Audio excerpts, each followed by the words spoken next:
Welcome to The Explainer. Today, we're exploring a really fascinating intersection where human anatomy meets the strict legal structures surrounding physical disabilities.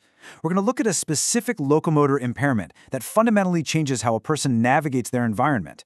It's a perfect example of how hard medical realities translate into everyday life. Hey there, is monoplegia, paralysis of one limb, such as one leg, a disability? Let's get to it. Okay, let's dive right into this. We've got a quick roadmap for today. First, we'll answer the big question: what exactly is monoplegia? Second, we'll look at the underlying neurological causes. Third, we'll break down the criteria for official recognition. And finally, we'll talk about managing the condition for greater independence. All right, part one. What is monoplegia? So, monoplegia is by definition a physical disability. Breaking down the word itself, the prefix mono means one, and plegia means paralysis. Put them together and you've got a condition characterized by the paralysis of a single limb. This could be one arm or very commonly one leg. But what does that actually mean for the person experiencing it? Well, crucially, it results in a complete loss of voluntary movement in that specific affected limb.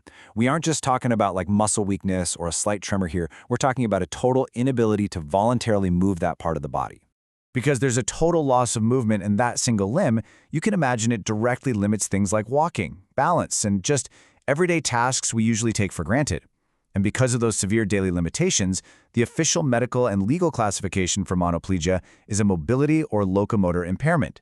Basically, the legal classification is a direct reflection of the physical reality on the ground. Let's move over to Section 2, Underlying Neurological Causes. Now, the absolute most important thing to grasp here is that monoplegia doesn't just happen on its own. It's kind of wild to think about, but the limb itself, the muscles, the bones, might actually be completely intact and healthy. Instead, monoplegia is really a symptom. It's a highly visible symptom of a hidden underlying neurological issue. Basically, the communication network in the body has been cut off or damaged.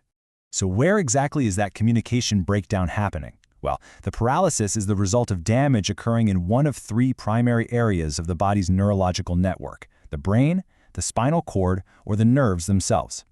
It's kind of like a giant power grid. If a neighborhood goes dark, which in this analogy represents our paralyzed limb, the problem isn't necessarily the light bulbs inside the houses, right?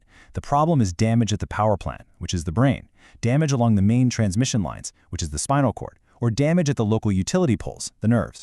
And what actually causes that structural damage to the grid?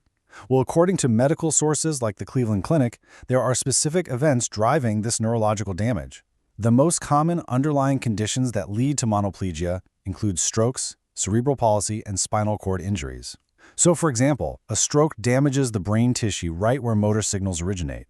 Cerebral palsy affects the development of the brain's motor control centers, and a spinal cord injury physically severs or damages the transmission pathways. Each of these entirely different root causes can manifest as that single paralyzed limb. Okay, moving right along to part 3, criteria for official recognition. Now, what's really interesting here is how it breaks down the specific legal hurdles. To qualify for official assistance or accommodations, you generally have to meet a pretty strict 3-step test. Step 1 is duration. The condition must be long-term or permanent. Temporary numbness simply doesn't count. Step 2 is impact. The paralysis must substantially limit your daily functions or your capacity to work. It has to demonstrably change how you live your life. And step 3 is the underlying cause. As we just talked about, there must be a proven neurological issue driving the paralysis.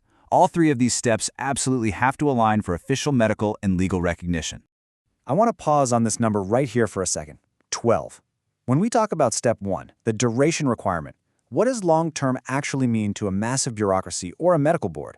Well, legally, it typically means the condition must be permanent or it must be expected to last for at least 12 months, a full year.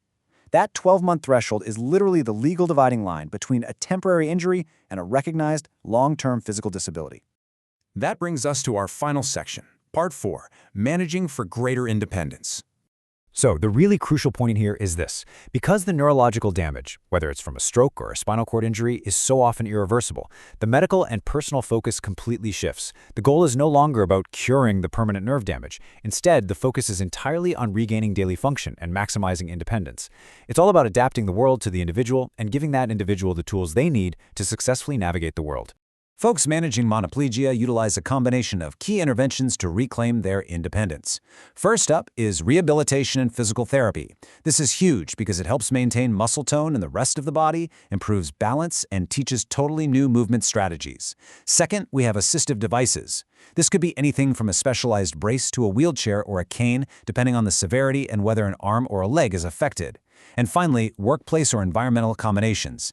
This ties right back to why that official legal recognition we talked about earlier is just absolutely crucial.